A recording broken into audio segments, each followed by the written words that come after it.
السلام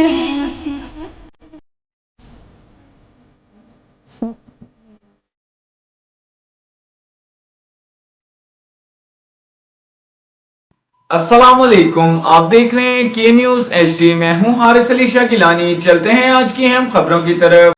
تازہ ترین خبروں کے لیے ہمارے ساتھ رہیے۔ رخ کریں گے خانے بال کا، جہاں سے رپورٹ کر رہے ہیں ہمارے نمائندے حاجی ساجد محمود ملک۔ بیرسٹر چودھری اسامہ فضل نے اسکول ایجوکیشن ڈپارٹمنٹ جنوبی پنجاب میں ایک اہم اجلاس کی صدارت کی، جس میں تعلیمی اور ترقی سہولیات کے حوالے سے تفصیلی جائزہ لیا گیا۔ اجلاس کے اہم نکات درج ذیل تھے: اسکول انفراسٹرکچر، خطرناک عمارتوں کی نشاندہی کر کے ان کی بروقت مرمت، دوبارہ تعمیر کے اقدامات پر زور دیا گیا۔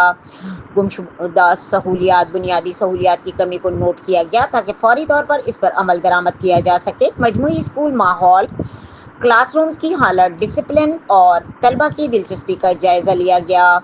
محکمانہ اقدامات: ان منصوبوں کی پیش رفت کا جائزہ لیا گیا جو تعلیمی معیار اور انفراسٹرکچر کی بہتری کے لیے کیا جا رہا ہے۔